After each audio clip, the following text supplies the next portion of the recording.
Date, 724 milliards ont disparu à l'Union européenne du fonds Covid. On a demandé à Van der Kichloren, il est où l'argent? Il a disparu.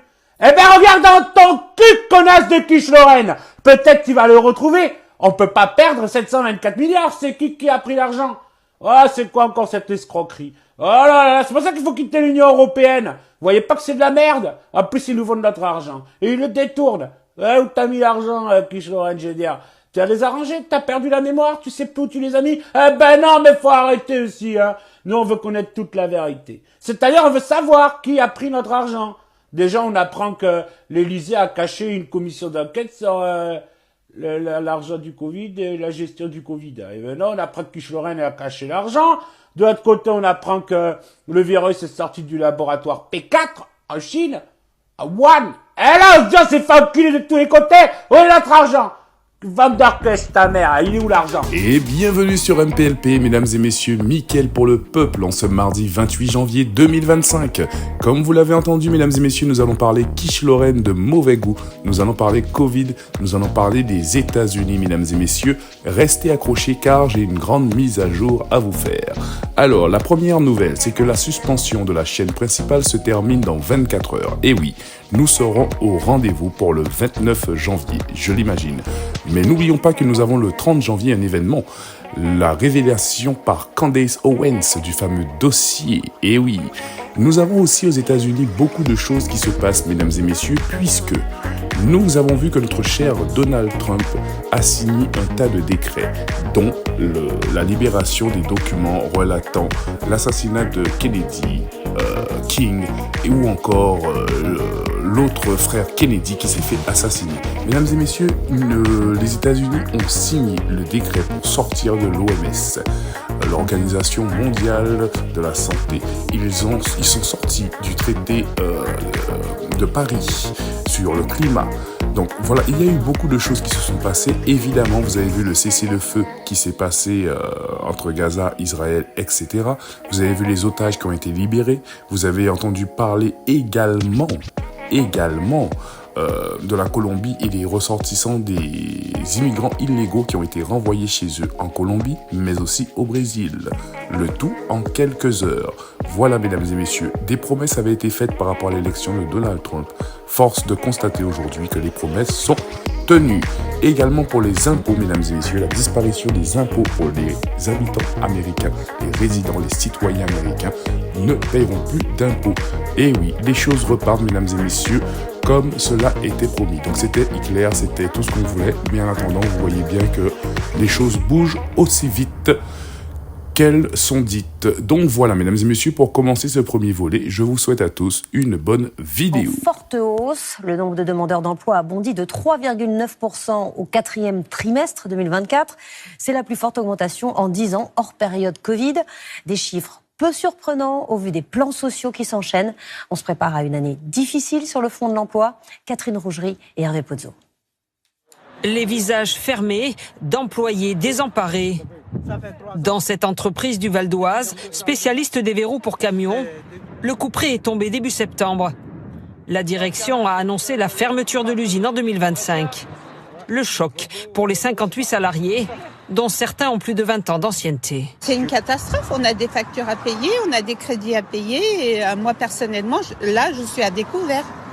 À chaque fois, j'emprunte à la banque et le mois prochain, quand j'ai le salaire qui tombe, j'ai moins quelque chose encore. J'ai quand même 58 ans, donc j'arrive à un âge où il est quand même beaucoup plus difficile de retrouver un emploi. Donc il y a beaucoup de questions qui se posent, quoi. Au dernier trimestre 2024, le chômage repart à la hausse, plus 3,9%. Aucune région n'est épargnée. Les plus touchés en fin d'année, les Pays de la Loire et l'Île-de-France. Une aggravation encore plus marquée du côté des jeunes. Chez les moins de 25 ans, le nombre de demandeurs d'emploi augmente de 8,5%. Une situation qui pourrait encore se dégrader, selon cet économiste. Pour retrouver des chiffres équivalents, hors période Covid, il faut remonter à fin 2008, début 2009, au moment où on était au plus dur de la crise financière des subprimes. Sauf qu'on n'est pas dans une crise financière mondiale. Donc ça montre qu'il y a quelque chose de très particulier qui se passe sur le marché du travail, en tout cas sur ce trimestre, et qui est inquiétant pour l'avenir en termes de marché du travail. Avec la cascade de plans sociaux déjà connus, l'année 2025 s'annonce tumultueuse sur le marché de l'emploi. Prophétie. Regardez, l'Union européenne pousse à mort l'euro numérique. Pourquoi ? C'est la matrice artificielle qui est en train d'accélérer le processus. Et je vais vous révéler pourquoi. Parce que, une fois que tout notre argent aura disparu physiquement, qu'est-ce que vont faire tous les humains ? Je vous fais une prophétie. Ils seront prêts à mourir pour que personne ne détruise le serveur, le disque dur sur lequel sont leurs fortunes. Les mêmes ordinateurs centraux qui seront devenus le gouvernement mondial de la matrice, le corps de la matrice. Elle est en train de prendre l'argent et de la mettre à l'intérieur de son système pour que les hommes deviennent les gardiens de leurs tyrans, de leur dictature. Les hommes vont devenir les protecteurs de leurs meurtriers, de leurs tortionnaires. Les hommes vont tout faire pour que personne ne touche à ces serveurs centraux, à ces disques durs, à ces méga-ordinateurs. Parce que si ces méga-ordinateurs n'ont plus d'électricité, s'arrêtent, sont endommagés par une bombe, ils perdront leur argent. Vous voyez comment ça fonctionne ? Le mal est une intelligence supérieure. Bravo, hein, franchement, c'est bien pensé. 2035, Madame Goulet. Monsieur le ministre, je pense que vous allez être content. C'est un amendement qui devrait recevoir votre accord enthousiaste, car en effet, je vous propose de supprimer les avantages des anciens présidents de la République et des anciens premiers ministres, qui dans l'ensemble ne sont pas des grands nécessiteux de la République, qui ont tous un certain nombre de retraites et qui ont tous des postes de consultants. En tous les cas, j'ai vérifié, franchement, personne n'est au resto du cœur. Donc, je vous propose donc une diminution des crédits de 2,8 millions. Merci. On va discuter argent. Quels sont les privilèges financiers et matériels dont bénéficient les anciens présidents et les anciens premiers ministres? J'ai trouvé toutes ces informations dans le rapport de la Commission des finances 2024. Les anciens présidents Sarkozy et Hollande nous coûtent chacun, chaque année, 1 800 000 €, dont une majeure partie destinée à leur sécurité, cela va de soi. 20 000 € de dépenses informatiques et 170 000 € de dépenses immobilières, chacun, chaque année. 9 personnes sont mises à leur disposition les 5 années qui suivent la fin de leur mandat. Ensuite, on passe à 4 personnes jusqu'à la fin de leur vie. Des locaux meublés et équipés dont le loyer et les charges sont pris en charge par l'État. La prise en charge des frais de réception et de déplacement liés à leur ancien mandat. D'un véhicule et de ses conducteurs. Passons maintenant aux anciens premiers ministres. Sur la plus haute marche du podium, on retrouve le socialiste Lionel Jospin, qui profite de 143 000 € par an pour son personnel et de 10 000 € par an pour son véhicule. Sur la deuxième marche, Édouard Balladur, qui a 95 ans aujourd'hui. Il a travaillé en tant que Premier ministre 2 ans de sa vie et depuis 1995, il profite de 135 000 € par an pour son personnel et de 9 000 € pour sa voiture. Et enfin, le champion du monde, c'est Bernard Cazeneuve. S'il n'est que sur la 3e marche du podium, il n'a été Premier ministre que 6 mois et il bénéficie de 120 000 € de frais de personnel et de 20 000 € pour sa voiture. Tous les ans. Imaginez le mec qui est Premier ministre pendant 5 ans, pendant 60 mois, qui touche 14 000 € par mois pendant 5 ans. Au bout de 5 ans, ça fait 840 000 €. Et c'est de l'argent de poche, parce que le mec, c'est tout frais payé. Véhicule, logement, bouffe. 840 000 €, c'est 42 ans de travail à 1 700 €. C'est 35 ans de travail à 2 000 €. Et après ça, ils sont encore traités comme des rois. Vous êtes sûr que la Révolution française, elle a servi à quelque chose? À bon entendeur. Dire, comme foculisme gigantesque, on a rarement vu ça. Est-ce que cette personne-là, qui joue les Jean Moulin avant, hein, c'est le petit résistant de n'importe quoi, résistant à quoi d'ailleurs, quand Twitter était censuré et surveillé par le FBI et la CIA, qui ont empêché de parler du laptop, de l'ordinateur de Hunter Biden, des magouilles, on le sait aujourd'hui, ce ne sont pas des rumeurs. À l'époque, on traitait de farce russe, de arnaque russe. Toutes les millions de choses qui se sont passées. Et puis, quand il disait sur les vaccins, on ne pouvait pas interroger sur les effets, quoi que ce soit, c'était le FBI qui l'a dit. Mark Zuckerberg, rappelez-vous. Meta, Facebook, il a dit oui, nous étions effectivement censurés. Vous avez entendu quelqu'un de ces bonnes âmes qui allaient protester. Non. C'est Elon Musk. Mais André, le compte de Donald Trump, quand il est suspendu par Twitter, il trouve ça formidable? Absolument formidable. Plier la Colombie en quelques heures.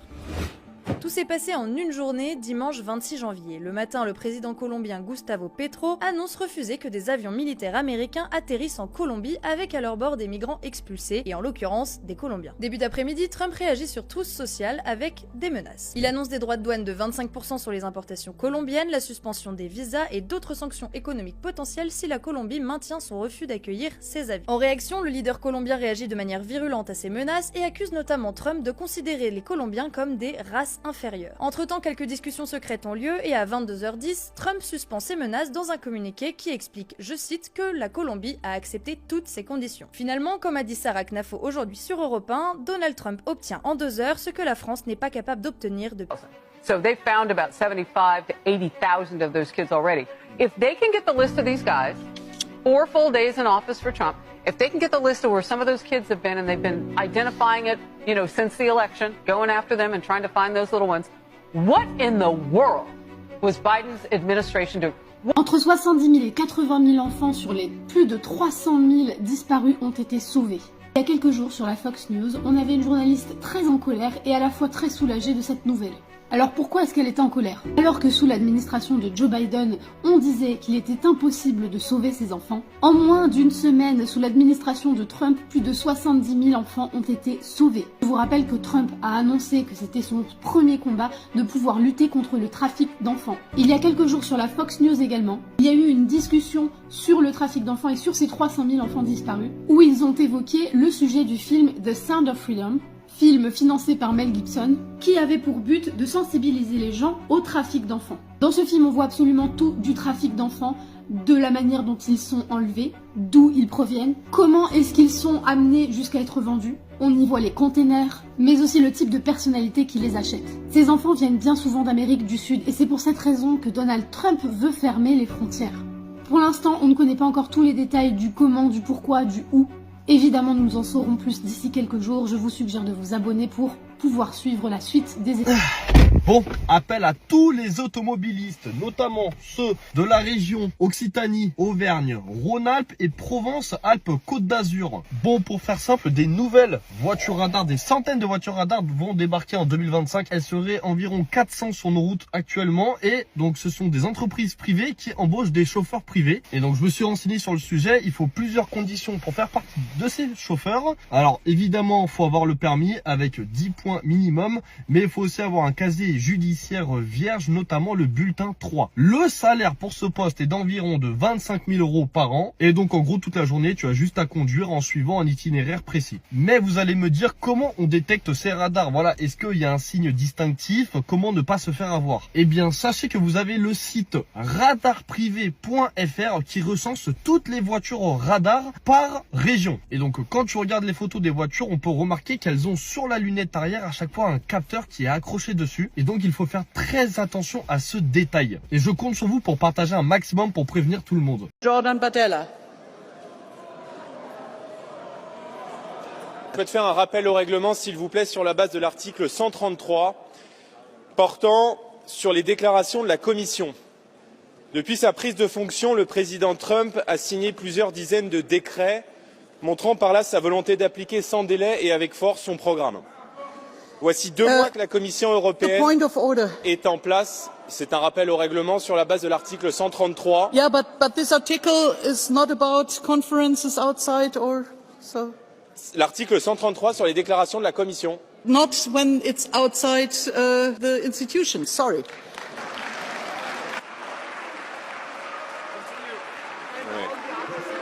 Il me reste 30 secondes, je vais donc aller au bout, madame, s'il vous plaît. You can ask in the next meeting for a debate and for an oral question to the Commission, but we don't have a debate on what the Commission says. Sorry, we don't have a debate on what the Commission says somewhere in the world. It's not covered by the article you mentioned. Sorry. L'article 133 du règlement intérieur sur les... we checked that beforehand, so no. Hello darkness, my old friend. Eh oui, ce n'est pas tout dit de prendre l'argent. Encore faut-il être compétent pour le poste. Et ce monsieur veut diriger un pays. Dire qu'ils rigolent tous d'Asselineau qui nous sort les articles et les décrets et les trucs de tête, les dates et les faits importants de tête. On se demande bien qui sont les guignols dans cette histoire quand même. Le nombre de gens qui se sont fait vacciner, même si on doit tous crever, moi je préfère me faire vacciner parce que pour rester sur Terre avec les pauvres connards qui ne se sont pas fait vacciner, je préfère passer de l'autre côté. Les vaccins contre le Covid, ça vous intéresse ou pas ça ? Je crois que ça peut rapporter pas mal. Oui, je crois qu'il y a Sanofi quand même qui commence à pointer. Ouais. Ils sont un peu en galère. Ce matin, ils ont tout reporté. Là. Ouais. Encore ? Ouais, encore. Ouais. Mais l'action Pfizer est montée dans les tours. Hein, donc, bon. Écoutez, je veux pas me plaindre parce que mon fils travaille pour Pfizer. Donc, ah bon Bonjour, Didier Bourdon. Expliquez-moi. Sur cette histoire des antivax. Antivax. Alors, à l'époque, je crois qu'en plus la phrase a été un petit peu mal écrite, c'est que moi j'étais contre le vaccin pour moi et pour mes enfants. D'ailleurs, j'ai pas voulu. D'accord. Mais je voulais pas. Je suis pas non plus un scientifique dire que le vaccin c'est bien. Mais je pensais, et j'ai eu raison, que pour les personnes fragiles peut-être, mais pas pour les autres. D'accord. D'ailleurs, mon fils a un Covid long d'ailleurs. D'accord. Je sais pas si c'est à cause du vaccin ou de la maladie. Bon, bref. Et quand je dis ma phrase, j'étais un peu alambiqué parce que je disais comme ma femme, ma mère voulait se faire vacciner, si elle, entre guillemets, j'ai pas dit comme ça, elle meurt du vaccin, je préfère d'ailleurs mourir avec elle plutôt que de me retrouver tout seul avec les connards qui auraient eu raison de ne pas se faire vacciner. Mais c'était au 4e degré. Comme j'aurais pu dire les enfoirés, quoi. Les enfoirés qui auraient eu raison. Voilà, c'est ça. Et c'est pour ça que ça me blesse, parce que parfois des gens, d'abord traiter les gens de connards au premier degré, je crois que les gens me connaissent depuis longtemps, c'est pas mon style, je fais toujours de l'humour quand je veux piquer des gens. Mais alors après, j'ai remarqué quand même, il y a des gens, même si tu leur expliques, non, il a dit ça. Bon, pour ceux qui continuent à penser que je suis un con, qu'ils le pensent. Et pour ceux qui m'aiment bien, sachez que voilà, c'était un méprise et peut-être de la part de Twix, un bidouillage. Bon, merci, voilà, merci beaucoup. Merci, au revoir. Ce que vous dit pas monsieur Bourdon, c'est qu'un boycott par les connards non vaccinés que nous sommes a été mis en place sur ses films, ses productions, tout ce qu'il fait, il écrit. Et il a connu un flop depuis monumental. Et c'est pour ça que vous avez vu ce retournement de veste où il essaye de dire qu'on a modifié ses propos. Non. Vous, comme Joey Starr et comme d'autres, vous nous avez traités de connards, d'imbéciles, etc. Et aujourd'hui que vous comprenez que vous vous êtes fait avoir, eh bien vous essayez de faire machine arrière. Mais rappelez-vous une chose, chers chanteurs, acteurs, réalisateurs et etc.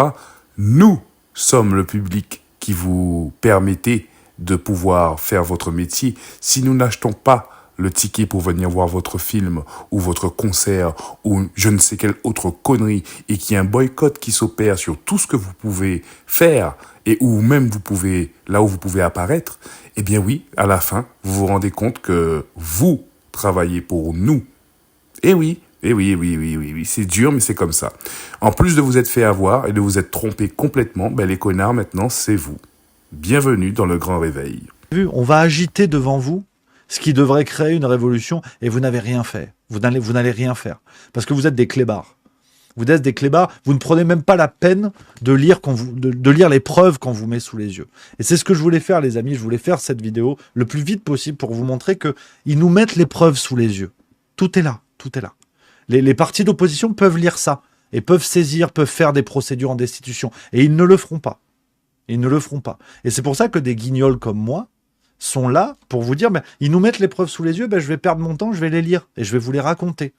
Pour expliquer que de Mélenchon à Le Pen, si rien n'est fait malgré ça, c'est que ce sont des ordures. Ce sont des escrocs, en fait. Tout bonnement. Parce que ça vaut une procédure en destitution. Un président de la République qui a donné des éléments de langage à des gens qui devaient témoigner sous serment concernant le Covid, pour cacher des choses. Qu'est-ce que vous voulez de plus? Donc désormais, une fois de plus, j'attends de nos partis d'opposition, quels qu'ils soient, de l'extrême gauche à l'extrême droite, je tirerai mon chapeau, j'en parlerai dans Juste Milieu, et j'applaudirai le moindre représentant politique qui s'engagera dans cette démarche, de visibiliser ça et de dire nous devons virer ces ordures qui sont au pouvoir. Et s'ils ne le font pas, c'est de la complicité. C'est pas plus simple. C'est pas plus frauder. C'est impossible quasiment de surveiller un vote par correspondance. C'est impossible. Monsieur de Sibenthal, je suis certain qu'en France, nous sommes exempts de toute fraude. À moins qu'une petite brèche se soit glissée par là. En France, il y a des machines de vote électronique. Et nous avons demandé la liste des lieux où ces machines de vote électronique sont déposées, sont opérationnelles. Et le ministère de l'Intérieur et toutes les autorités françaises ont dit que c'est un secret d'État, on ne peut pas savoir où sont les machines de vote électronique. Donc déjà ça, c'est un manque de transparence. Monsieur François Asselineau, un homme politique français de l'UPR, un parti français, a déclaré devant une salle comble, et j'ai plusieurs témoins qui sont là pour témoigner, a déclaré devant une salle comble à Morges, en Suisse, près de Lausanne, que les votes qui ont permis à M. Macron d'être élu président de la France ont été consolidés à Austin, au Texas, aux États-Unis, et que c'est que une fois que une société privée à Austin, au Texas, aux États-Unis, a fait la consolidation du décompte des voix sur toute la France, vote par papier, vote par électronique, seulement à ce moment-là, les résultats ont été déclarés en faveur de Macron. Ce qui m'induit à penser, très probablement, vu les nombreux faits que j'ai reçus comme témoignages, que M. Macron a été élu lui aussi par défaut. Il nous explique le verrouillage absolu du système empêchant de fait le moindre contrôle. On l'écoute. De nombreuses organisations supranationales ou internationales ont une protection plus forte qu'une protection diplomatique. C'est-à-dire que personne ne peut aller perquisitionner les bureaux de la Banque des règlements internationaux qui est à Bâle, les bureaux du Gavi qui est chargé des vaccinations au niveau mondial qui est à Genève, les bureaux de l'OMS, etc. De nombreuses organisations internationales sont protégées par une protection plus forte qu'une protection diplomatique. Une partie de la mairie est en flammes, ou était en flammes depuis 3 petites heures maintenant. Oui, les images que vous voyez ont été tournées aux alentours de 3 heures du matin. Donc la mairie du 12e arrondissement de Paris, avenue Daumesnil. Cette mairie qui est surmontée d'un beffroi ou d'un campanile. Milan Argelas, vous êtes au pied de ce campanile. Le feu est à présent éteint. C'est beaucoup dire parce qu'en fait, il y a encore des flammes à l'intérieur, mais il n'y a plus cet embrasement qu'on a pu voir à 3 heures. Le préfet de police de Paris vient de se rendre sur place. Oui, effectivement, Adine, vous l'avez dit, selon les dernières informations des pompiers de Paris, le feu est en passe d'être éteint. Les pompiers ici qui continuent de s'activer pour tenter de maîtriser définitivement cet incendie. Justement, le préfet de police de Paris, Laurent Nunez, est arrivé sur place il y a quelques instants. Il s'est exprimé, il a fait un point complet de la situation. Je vous propose de l'écouter. Il était au micro de David Coulomb. Donc nous avons été requis pour un incendie sur la mairie du 12e qui donc s'est avéré être un feu de toiture qui a mobilisé des moyens extrêmement importants de la brigade des sapeurs-pompiers de Paris que je veux évidemment remercier puisqu'actuellement on a une 60aine d'engins qui sont engagés et près de 150 sapeurs-pompiers engagés donc sur cet incendie pour lequel on a été requis, je vous le redis, à 3h20. Au moment où je vous parle, l'incendie n'est pas totalement maîtrisé. Le préfet de police de Paris qui l'a rappelé, on ne connaît pas pour l'instant les causes de cet incendie. Une enquête va être ouverte et elle devra définir l'origine donc de ce feu. Voilà, et on voit sur les images en direct que les pompiers continuent d'arroser, on le voit derrière Milan Argelas, abondamment le sommet donc du fronton de cette mairie, le campanile de la mairie du 12e arrondissement de Paris. Et j'ajoute, parce que c'est important évidemment, qu'il n'y a pas de victimes. Image en direct donc signée David Coulomb. Putain, qu'est-ce qu'il te prend? Excuse, ça m'arrive parfois. Comme ça? Ouais, depuis 2020. Et comment t'expliques ça, toi? Bah, j'entendais tellement ça que c'est devenu un réflexe. Ouais. Et puis ça va rester, quoi. Ouais, un peu comme le syndrome de Gilles Latourette, quoi. La tour quoi? La Tourette, quand t'as des tics vocaux et tu sors des gros mots tout le temps et n'importe quand. Bah, cool, quoi. Cool, imagine la soirée avec ta belle famille ou la réunion au boulot. Quoi? Enculé, connard, fils de pute. C'est sûr. Sinon, semble que ceux qui voient du complotisme partout, pour l'instant, ils rigolent moins. Pourquoi? Bah, parce que ça sort. Qu'est-ce qui sort? Bah, toute la censure de Facebook, des réseaux sociaux. Ah ouais, j'ai entendu quelque chose. Les effets des vaccins. Antisémite. Putain, t'es dingue ou quoi? Excuse, ça doit être le truc de Gilles Latourette. Le syndrome de Gilles Latourette, naze. Dis quoi? Non, j'ai aussi la Tourette. Donc tu parlais des effets secondaires, c'est ça? Ouais, primaire même. Ah ouais? Quand après un truc, t'as d'office un autre truc, c'est plus secondaire, hein. Tu veux dire? Bah, si tu bois de l'alcool et que t'es systématiquement sous, c'est un effet primaire, non? Ouais, exact. Et si on t'injecte un produit expérimental, que tu meurs, fais une myocardite, fais des fausses couches... C'est noir le tableau, hein? Des paralysies, des AVC, des raies qui s'arrêtent pas? Ouais, c'est 6 primaires. Ouais, c'est ça, t'as bien vu. Mais ça, il faut le dire, non? Ah bah sur le journal France Bleu, bah, il a essayé. Et quoi? Un journal a écrit un article sur Mélanie Maupas. Qui ça? Ouais, juste après la vaccination, je veux dire l'injection, elle a fait la maladie de Charcot, 35 ans. Horrible. Ouais, horrible, tu l'as dit, Mélanie a toute sa tête, mais il faut s'occuper d'elle comme si elle avait 6 ans. Bravo France Bleu. Ouais, bravo. L'article a été retiré, paf, censure. Pourquoi? T'as pas pigé, toi. Et puis quoi? Bah rien, ça plaisait pas à Pfizer, aux politiques. Bah logique, ils ont fait la promo comme un Black Friday. Ouais, t'as tout compris. Dégueu. Ouais, dégueu. T'imagines alors si en 2025 ils tentent de tout cacher, à quel point ils ont peur. Peur de quoi? Tu suis toi? Sorry, j'étais sur mon fil Insta. Intéressant. Bah ouais, il compare Musk et Trump à Staline et Hitler. Putain, il y a du boulot. Hein.